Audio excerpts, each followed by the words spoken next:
Good evening, everybody, and welcome to the Developer Dynasty here at our Wolverine Studios Twitch channel. I'm Gary, and I'm back, and really excited to talk college hoops tonight as we take our first look at Draft Day Sports College Basketball 2022. So I want to thank everybody who came last week to our stream where we talked about Draft Day Sports College Football 2022, which is fully launched now and available from our website and on Steam as well. But now we're switching gears to talk college hoops, and I have to say I'm a little overwhelmed by the number of new followers we've had in just the past few minutes, even. So I appreciate all of you guys who are new to the channel and your followers. And a huge shout out to It's All the Things, a subscriber now to our channel. So thank you so much, It's All the Things, for your Prime subscription last week. If anybody doesn't know, if you have Amazon Prime, you can link it to your Twitch account, and you get one free sub a month. So I appreciate It's All the Things using that sub on us. Hopefully, we'll be back to renew it. We also have other plans for our Twitch channel. Moving forward, we'll do a couple of developer dynasties here as we go into the final release of college basketball 2022, and then hopefully some other ideas after that moving forward. And King Neb OH, thank you very much. A subscription with Prime just this very minute. So thank you so much for that. I can tell there's a lot of people excited to talk college basketball. So let's get down to it. As you can see, the interface has been given our update this year to move into the dark style mode, which the pro basketball and both football games got. I personally am a bigger fan of this than the previous model, and I'm really excited to see this. The basics here, new to the game this year. We've updated. We added another team to the database, and updated some conference structures. Added a new conference structure which models. I think it's the Conference USA or All America. I forget which one has moved to a 2-division structure. So we updated that. I know our mod makers are hard at work preparing their mods. So that's that will be ready to go when first access begins, I would guess, or maybe shortly thereafter. Let's see. Kel the Best says the dark mode looks great. Thank you very much for that. I agree. It was a great decision. I've got the tournament screen up here, and right now it's just showing you that if all the preseason and postseason tournaments, if you look on this tournament page, you can always see who was the previous champ of the tournament. So it's kind of a fun thing. There's a lot of screens like this in the game where there's some kind of historical information or some kind of little data tidbits that I think some people don't even check out or don't even realize are there. So I thought this was a fun screen to kind of kick off with, and just you can go through here and see who the current champions are for everything. Of course, you can go into the almanac, and there is a ton of data there that you can look back on. If you click on the champions button, you can go back and look at all of the champions from all of your prior seasons and all of the prior tournaments, preseason and postseason ones. So definitely, once you get into the game, check out that almanac screen, because there's just so much information there that it really brings the game to a whole another level. One of the things that you can't see on the screen is the engine thing. The engine has received some work this year as well. One of those areas that we have worked on is the home court advantage. We've lessened that so that on average, I think that the average games will be a little bit closer, and the home team may not have quite as large of an advantage. It's not a huge change, but there is a change there. We've also worked with the fatigue system, especially on certain presses and things like that, where it may have been too strong under some circumstances, and it makes it a little bit easier, I think, to kind of understand the balance of things in the game. So the fatigue has gone. We've increased the fatigue impact during the game, so that teams who are playing their starters more, especially at a high level of defensive intensity and pressing, that those guys will tire quicker than they did in 2021. So it kind of mimics more that if you're going to be a super aggressive defensive team, the 40 minutes of hell type team, that you're going to have to go into your bench more than I think you did in 2021 or prior versions.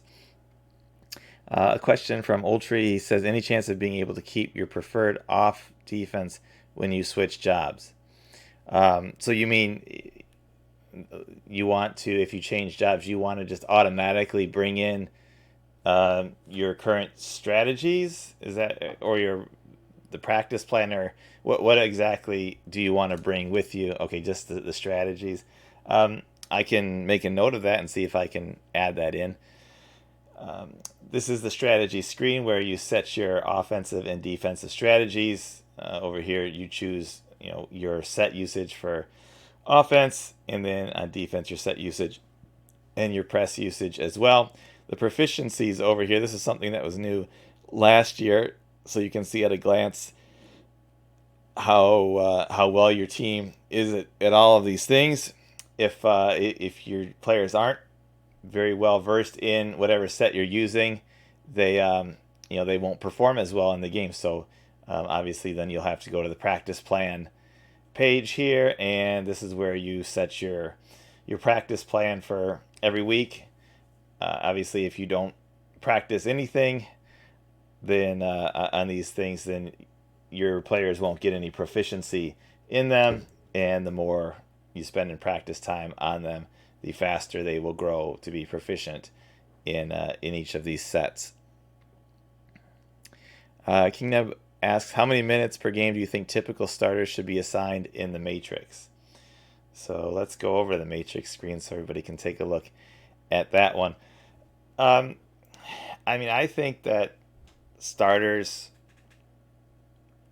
on an average team, you're probably looking at 28 to 32 minutes. If you've got, in this case here, my power forward person, we have him assigned for 36 minutes, just because there's not much depth here on my team here at the 4 spot.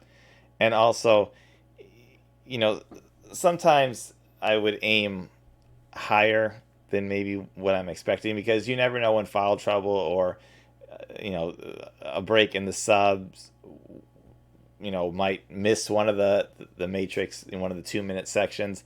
So sometimes I would overshoot for what you want, and then it's probably a good way to guarantee that they'll end up with at least close to what you were hoping for. And Borderline Death asks, is the 2D sim more accurate than the normal sim? No, there's no change. There's no difference in either one. So either way, simming, coaching. The only difference is in the 2D, if you're coaching, you have the opportunity to, make an impact on the game. If you see something happening in real time, a matchup you don't like, something not working, something working really well, somebody who's, gone cold or hot during the game. So the ability to manage those things in real time is, a little bit of an advantage for you maybe, but there's no difference in the accuracy or how things would play out if things were the same either way. This is new this year as well. This button up here that says swap depth and minutes together. What this will do will be that if you make a sub, which I will do here, it will not only switch them in the depth chart, it will also assign their minutes to the new person too. So when you swap, you don't have to redo the minutes unless you want to. So if you uncheck this, which is unchecked by default, and you swap, then the minutes will not update automatically. As you can see now, the guy on the bench has all the minutes, and I would have to click the point guard button and redo, whatever minutes I wanted for him. So that's a little bit of a make your life easier type change. You're going to find a lot of those things. And like we talked about in the college football stream, those aren't things that, you put in the headlines for new this season, because, it's not really going to excite somebody new to the game. But people who have played the game, I think you'll find a lot of these type of things, and you'll just be like, oh, that's so much better. It's so much easier now. So we're always looking for ways to do those types of upgrades and improvements. And if you have suggestions, obviously, always willing to take those as well. Ultra says, will positional height and weight matter going forward or stay the same as in 21? Positional height and weight do matter already. There hasn't been any changed in there to change it any, but they do matter. Kid Coffee Black says, I love you, Gary. LOL. Thank you, Kid Coffee. Appreciate the support as always. Up here, where the phone icon used to be, it's been replaced with a new icon for meetings. It functions like the old phone option did, but I think in the day of Zoom meetings and stuff like that, it kind of makes more sense to do it that way. One addition we've made here is to, when talking about your players, and I've highlighted this in white now so it stands out, when you go to check the attitude, there's going to be an option now that you want to tell them that they're doing a great job. You want to give them some praise. This is something that was lacking before. There was always a way to kind of yell at your guy or tell him you're disappointed in him or suspend him, but no way to show your players a little bit of love. So we've added that as an option. You can also do this from the player card in the text message section there. The text message and the meetings thing it functions the same way, just on where you want to do it, how you want to do it. So now I click that I'm appreciating him. He says, thanks, I appreciate that. Always feels good to hear nice things said. And in my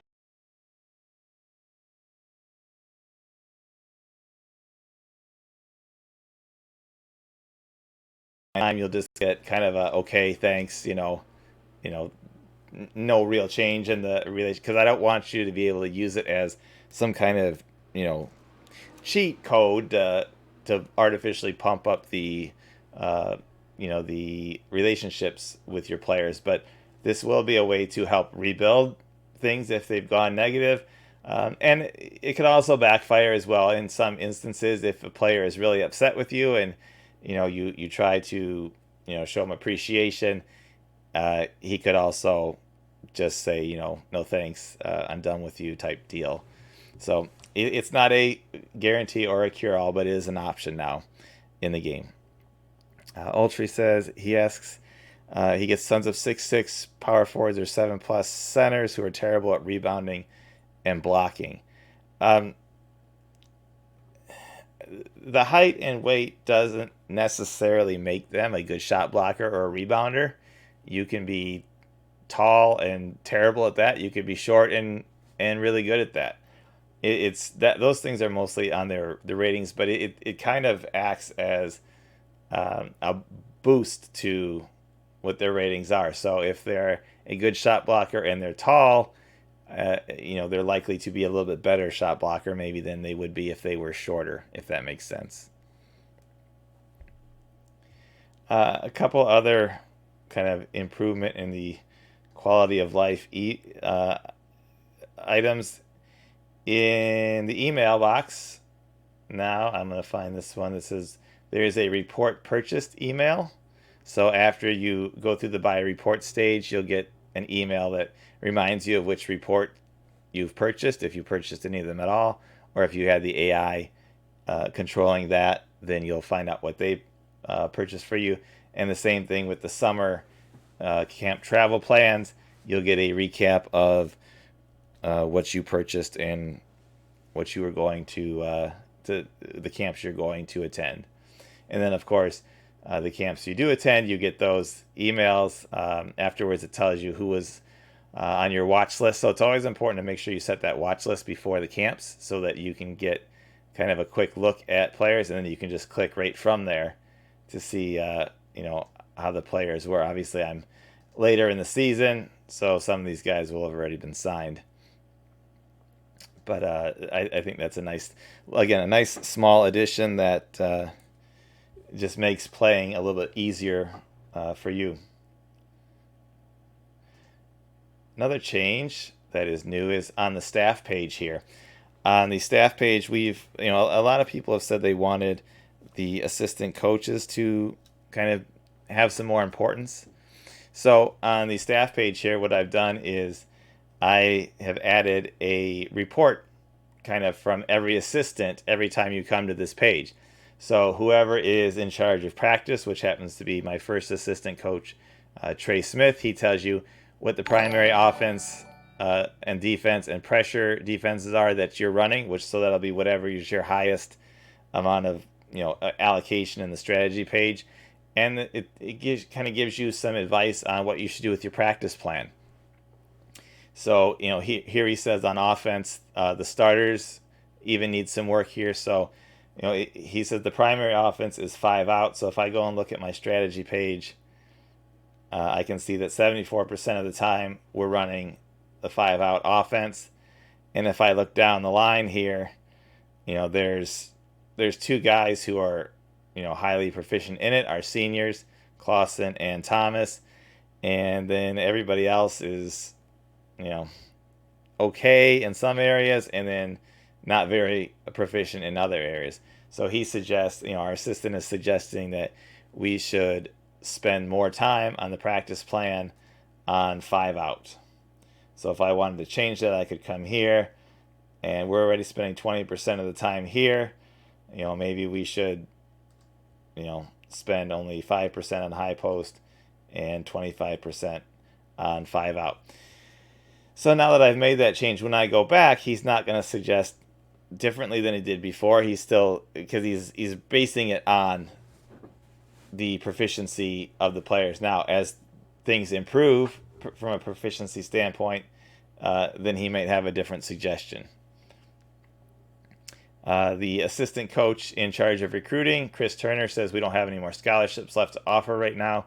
If we did have scholarships, there would be a list of 5 to 10 players here that he thinks maybe you should kind of take a look at. Some might be on your watch list already. Some might not be. Some might be guys that you haven't contacted yet even. So it's giving you, your recruiting coach's opinion of kind of how you have things set up. And then your scouting coach, he'll tell you who your next opponent is, their record, their net, and then if you click on it, it will automatically pull up his scouting report for that game. So obviously, when we go to play the Harvesters, they have an advantage across the board. So we probably will not be able to win that game, as you see that their game prediction is 90% for Wichita.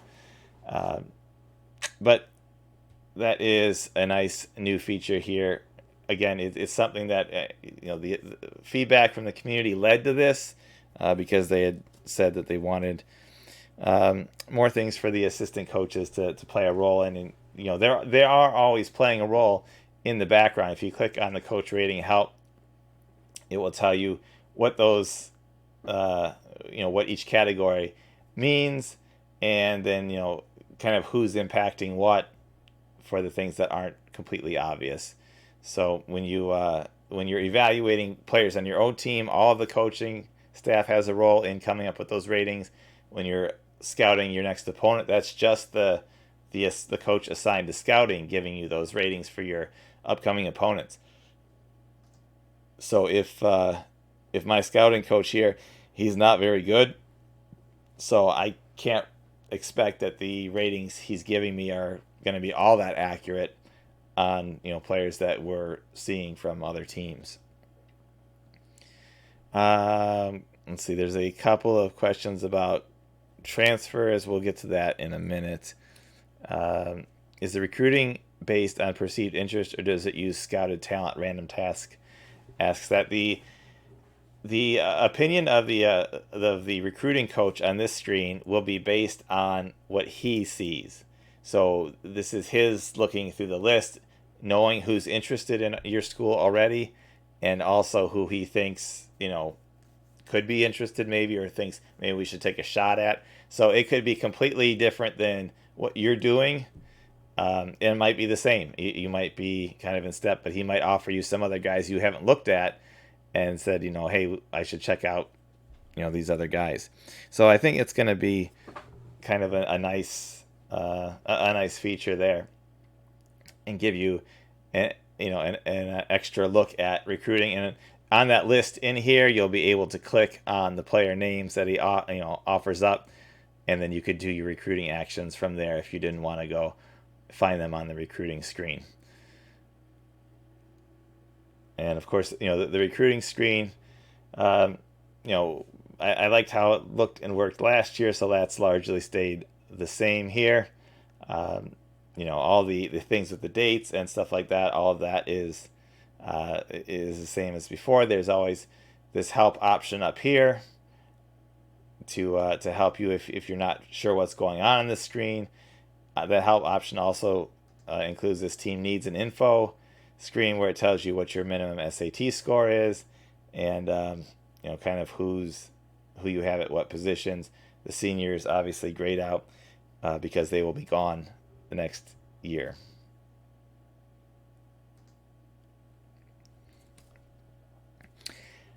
One other note, something that won't show up on the screen here, is for those of you who link your leagues, college basketball to pro basketball. I know that there's some people who, it's no problem. They always have it, and they don't have any issue with it. For others, they've struggled with it a little bit. There's always instructions on the help screens for college basketball and pro basketball. And I'll scroll down to them and we'll give you the steps to do the linked league. But I added this game, and you won't see it on the stream here, but I've added pop-ups through the college basketball season that will automatically come up when it's at a date you need to do something. So it will tell you, before you advance here, go to pro basketball and do this, or save it now, and then it will give you a pop-up, not just an alert. In the alerts option up here at the top, you'll actually get a pop-up on the screen to close out to remind you it's time to do something. So hopefully for the people using this to link their leagues going forward with 2022, it'll be a better experience, and we'll cut down on the people who missed a step and then it doesn't work properly and things like that. Random Task asks, is the recruiting assistant coach looking at two players, one is terrible and one is good, but the terrible one has more perceived interest? Will the coach factor in that the better player is better but has less interest, or do the coach mostly go off interest? He's going to go off of who he thinks is a better player. So anybody who he thinks has interest will kind of make it into his list of options, but it's going to go based on who he thinks is the best players he thinks you can get. He's not going to suggest, a 5-star player knowing that you can't get him probably. But, so if it's a player that doesn't have interest but is better and he thinks you can get him, then he'll suggest him. Otherwise, he's not going to make those suggestions. Kujava23 says his buddy and I tried a league together online, but it was so slow. Has it improved? I don't know. Speed-wise, nothing's changed with that. The linked league option is not an online league. For anybody who doesn't know, this is a linked league option. Lets you link a college league with the pro game, so that your rookies from the pro game will come from your college league. And you've got to play them both in their own games and stuff like that, and progress them at the right times. And if you do that, you would turn on this option on the options screen to turn on the linked league. But that's for players who want to kind of have two universes to, working together, so that you have like this huge basketball universe. Otherwise, you can do it. You can move rookies from college to pro without linking, or you can just use the rookies the pro game generates. But if you want to link it, we're trying to make it a little bit easier this year to do that. So I'm on the options screen, and there are a lot of new options here that I wanted to go over. Starting down here at the bottom, the main tournament stages. This is kind of a, for you guys to use however you want. some people get annoyed that the game calls it round of 16 instead of a more common phrase. This will let you change that, so you can call those rounds anything you want, and it will show up on the coach cards and things like that as whatever you put it in there. Whether if you want to say that one round is sweet and one round is elite and one round is final, you can do that, and it will populate it in the game for you rather than using the terminology that the game typically uses, which is round of 16, round of 8, and semifinals. Over here in the association setting menu, there's two big new options here. This says can declare for draft. So I've given you the choice to choose after 1, 2, 3, or 4 seasons. This will let you determine how long players are forced to stay in your league. So there's some people who want a sim where players can't leave until they're done with their senior year. Now you can change that to after 4 seasons, and that will make sure that the players don't declare for the draft early. If you want to keep it like normal, you can just leave it after 1 season, so players can leave for the draft after their freshman year. If you want to go somewhere in between for whatever reason, you can do that too. So anything you can do, you can set up your season, your association, however you want it to be. I see that there was a mention for a CBGM for an online league. That is a fantastic league. I would highly recommend, if you want to play in an online league, that you join that one.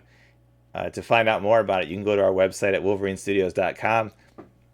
Click that link at the top that says Featured Leagues, and it'll pull up a screen where the CBGM is, and you can grab a link to it there. There's also an option for number declaring for draft early, and you can change that to less than average, average, or more than average.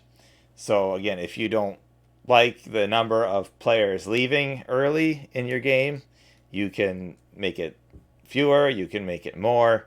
It will give you, different options. Again, trying to make sure that you have the game set up the way you want to play, and that's a big goal for us. Always try to give you as much utility and usability as possible. There's also an option down here about, I know there's been some comments about transfers and stuff like that, so we're going to get to that in just a second, but you can see the option for use the modern transfer portal. If you turn that on, then you're going to experience the game kind of as things stand now. If you don't like how things are now and you want to play the old way, you can just click that button and turn it off, and then players will work under the old rules where not a lot of players will transfer out, and those who do transfer out will have to sit out the year. If you turn this on, you're going to get kind of the modern day action here where a lot more players are going to transfer out, but they don't have to sit out a year. They can transfer, and the game will track who is transferred so that players can only transfer out once, just like the current rules are. You can't transfer out every year. You only get one chance to do it and play immediately. So the modern transfer portal rules will be the same. Any player can transfer out and play the next year one time. So we'll take a look at that in a second. There's also a new option up here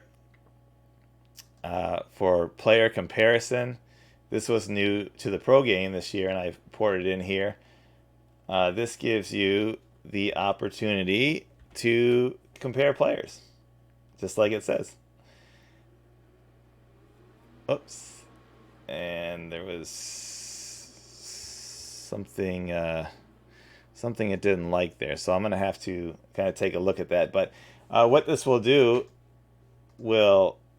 I can pull up one team at least. It'll pull up the player, it'll pull up the ratings, and then it will let you just compare against somebody from another team. So it's I think it's more useful in the pro game because all of the players' ratings you see, and you might want to compare who's better, LeBron or Durant or whoever you have, and you want to compare those. It's an option here in the college game if you want to check it out. So I'm going to switch my leagues over here now so we can talk about transfers. In the meantime, has there been any change in logic around the quality of players declaring for the draft? Always strange when a 1.5-star player declares for the draft based on being a top 20 prospect. There has been some changes there in terms of making maybe more obvious players leave early. I've always had, I think, players hang on a little bit too long in some cases, but there still is going to be the guy who, the chance for the guy who leaves early who shouldn't have. So that's not something I want to take away, but it is. There has been some additions and changes to the logic that would maybe make other players leave earlier. And Kigneb asks about the comparison screen. Yes, you can compare your own players on your own team if you'd like to do it that way.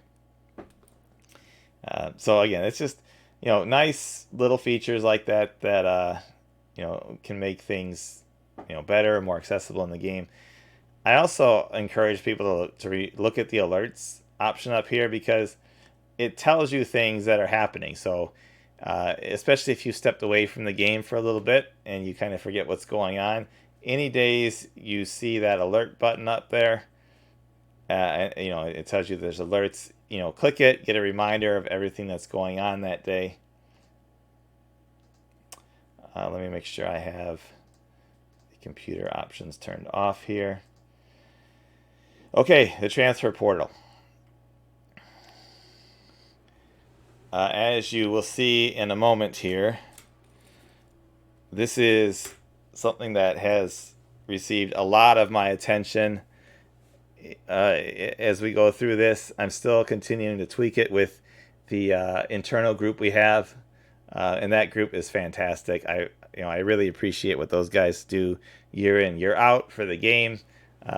If you see them around in the forums, it's point guard Wayne. There's a couple other guys. I don't remember what their screen names are. I just know that they're the names that I use.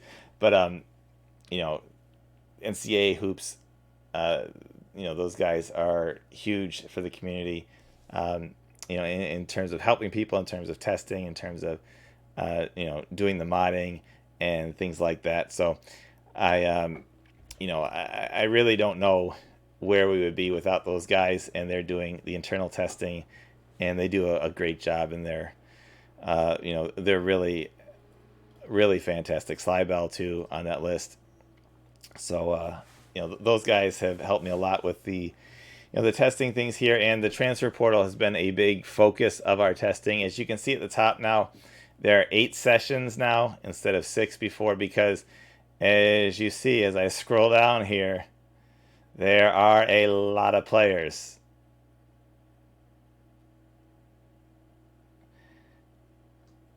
There are probably 750 so players on average that we're getting in the transfer portal now, compared to maybe there was like 100 or something, 150 under the old way.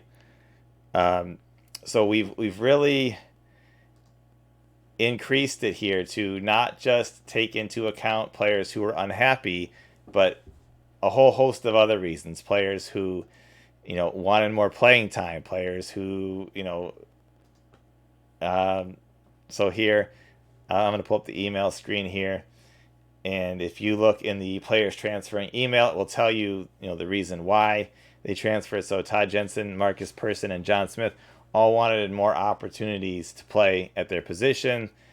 And this is, I'm not understating the amount when I talk about the amount of hours that have gone into this and still are going into it in terms of tweaking things and making this work, because this really has changed how the game operates, because it is such a huge part of the game now, with being able to bring players in immediately. So if you have, you almost have to change kind of your ways about thinking of recruiting, even because in the past the transfer session was, if you couldn't fill scholarships, then you would pick up what you could get, knowing that those guys would have to sit out a year.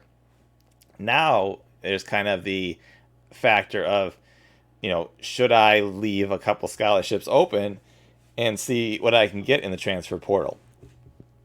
It's almost like free agency in college basketball. So it really has changed, I think, how you're going to play the game.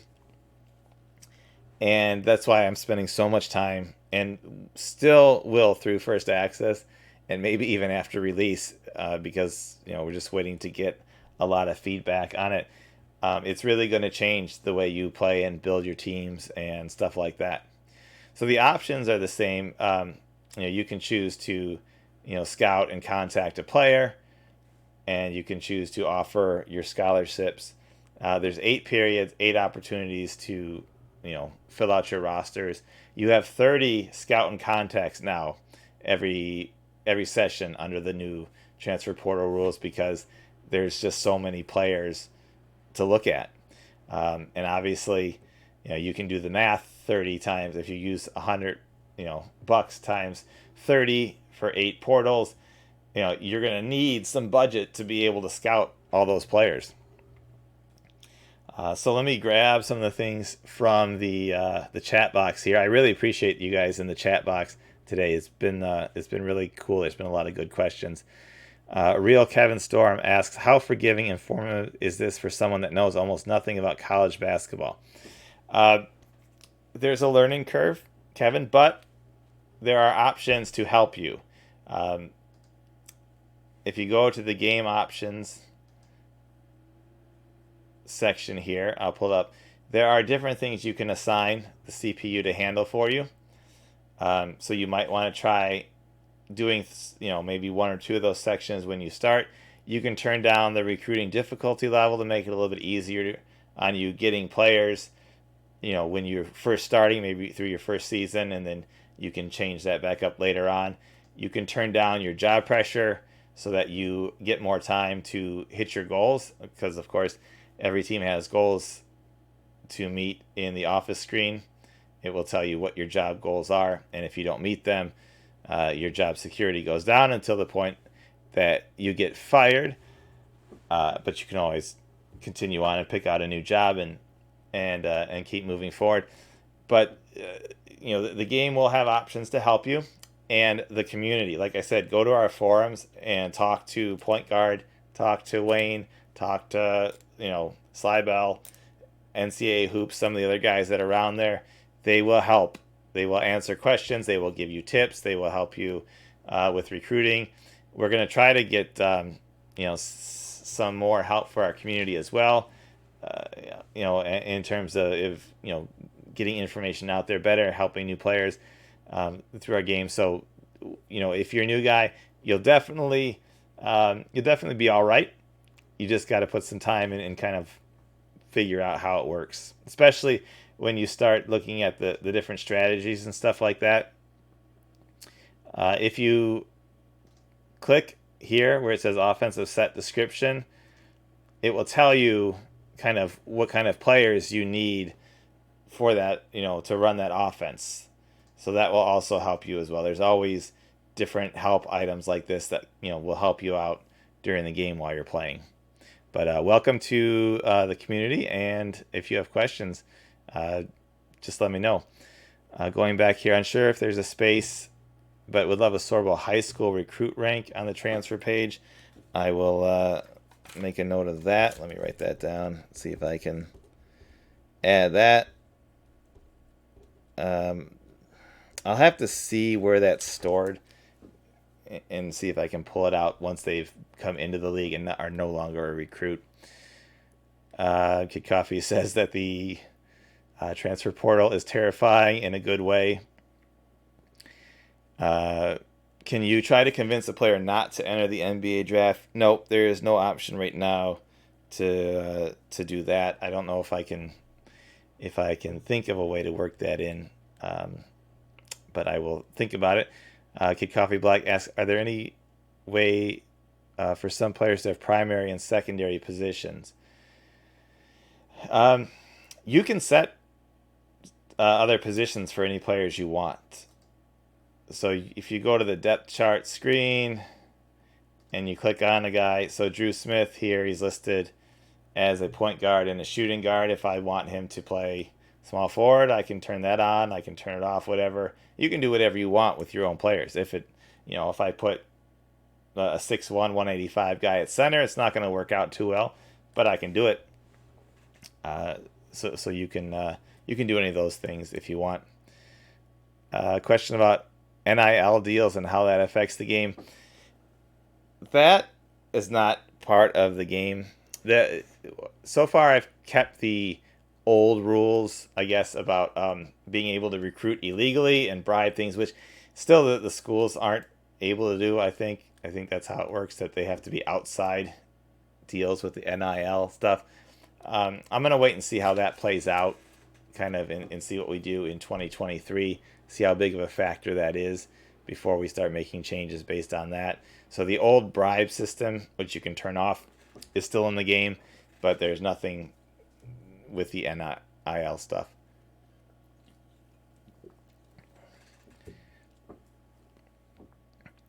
Let's see. Kujava says, is it more realistic that Power 5 schools won't offer a small D1 coach a head job after 1-2 years of success?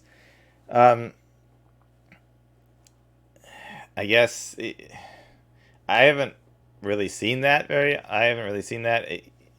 If that is an issue, it's something I can change, but it also depends on what kind of success it is. If there's a smaller school that makes a run, that coach typically gets talked up.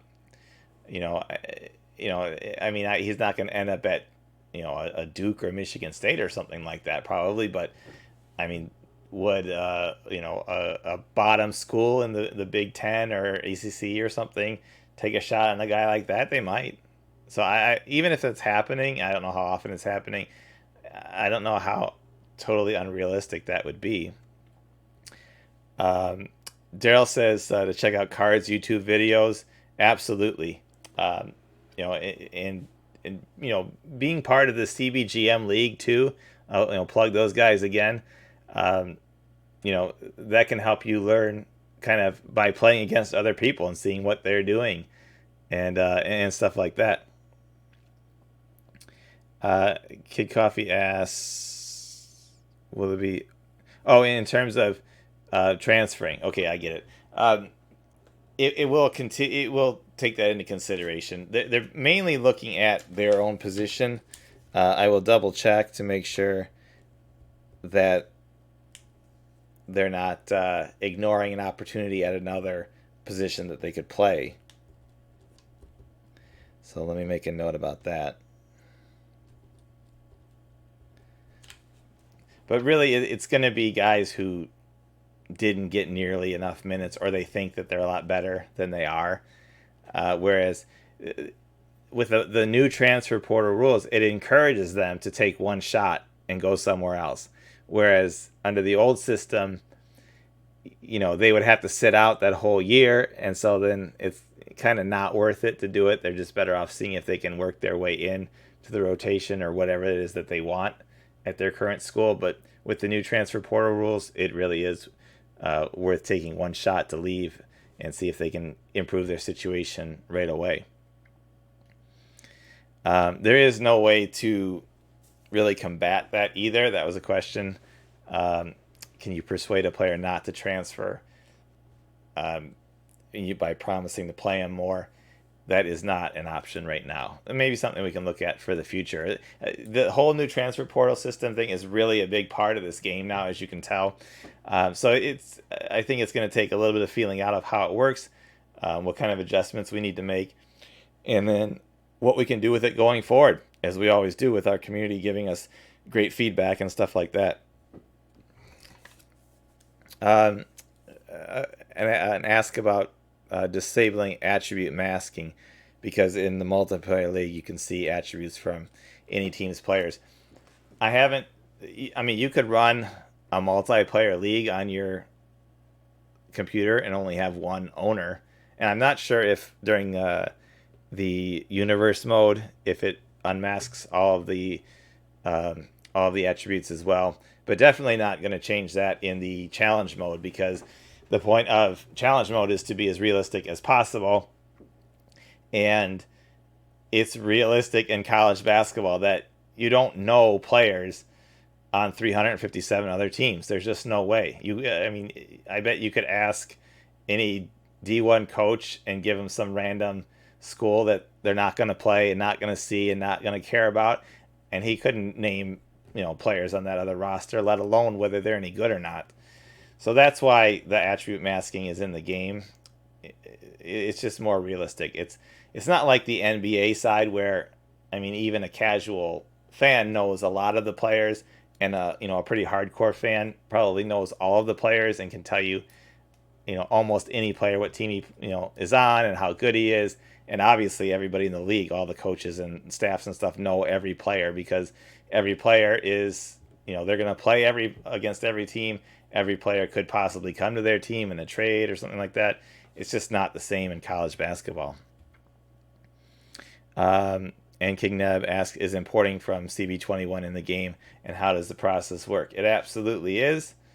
All you have to do is go to the main menu. You click that import CB21 association option, and it will tell you what to do and when to do it, because it works better if you're in a specific part of the season. I forget exactly. I'll tell you. It tells you what file to bring in and to import it when it's on the buy report stage. So just get your 21 league to the buy report stage, then you can import it.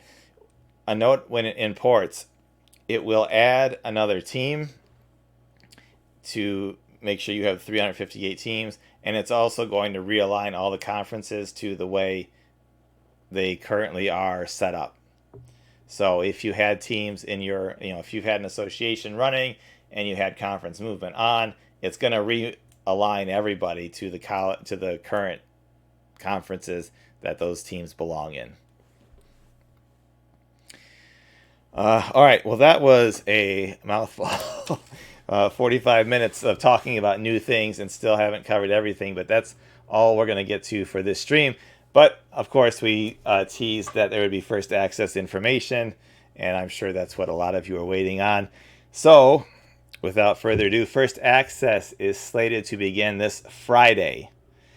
It will probably start later in the day, so don't get up at 8 in the morning hitting F5 on the web store. It won't be there. It'll probably be a little bit later in the day, given how much time we are spending, or I am spending at least, on the transfer stuff. There's still some other things that I want to add in, so things will be added during the period of first access as well. And that's nothing new, especially if people have feedback that I really like and can make some changes real quick. And if there's something good that has to be added post-release, I do that as well. There's never a time frame on adding good ideas. The size of the ideas there is. There's not a chance to add huge new ideas after first access and release. Those become 23 ideas. But small things that kind of some of the suggestions that were brought up during the stream here. That's what we do first access for as well. So first access slated to begin this Friday, only at WolverineStudios.com. You have the opportunity for a discount. You'll get the access to start playing the beta, and you will be able to receive a complimentary Steam key as well when the game is fully released. The full launch date is currently March 11th, a Friday, and that is when it will go live on Steam as well. At least it's slated to, as long as we get things worked out there in time with Steam. So March 11th is kind of the date we're targeting. So it's a 2-week first access period. Not as long on the pro games. We went short on the college game as well because a lot of things we bring in from the pro game, so we already know that they're working and we already know what to expect with them. So you'll have 2 weeks to kind of get in there and get that discount if you want it. If you want to wait till the launch, which will be on the 11th, right before the big show starts happening in real life, you can wait till then, and there'll be a demo available for you to check out at that point. So I hope we will see a lot of you, or all of you, on Friday, at wolverinestudios.com. King Neb asks about the most active chat area for the game. The Slack is used much more for the football games than is the basketball games. I would say the forum is the best place because that's where Point Guard and Wayne and those guys are. We've thought about Discord. That's one thing that we're looking at ways of improving in this calendar year of 2022, kind of with our community outreach and building different communities, and then maybe finding different avenues like Discord or and kind of see where the community grows the largest and see what people like the most. So we'll check it out. We'll see. We'll see how that goes. We may open Discord. It's something. And Kevin mentions there that GM Games has a Draft Day Sports section on their Discord. It's just kind of the biggest thing in our community is we need to keep the community growing, and maybe we need some help in doing that because there's only so much time for the developers. Myself and Brooks and Asger helping Brooks to work on our games, and of course me doing all the other things in times of running the business, building the business, all that kind of stuff. So we may have some outreach help that we look for in our communities to help build that community, help build things here on Twitch, help build our YouTube channel, help build other things outside. Of course, we're on Facebook, Twitter, Instagram, stuff like that, but definitely always looking for places where a community can be built for us.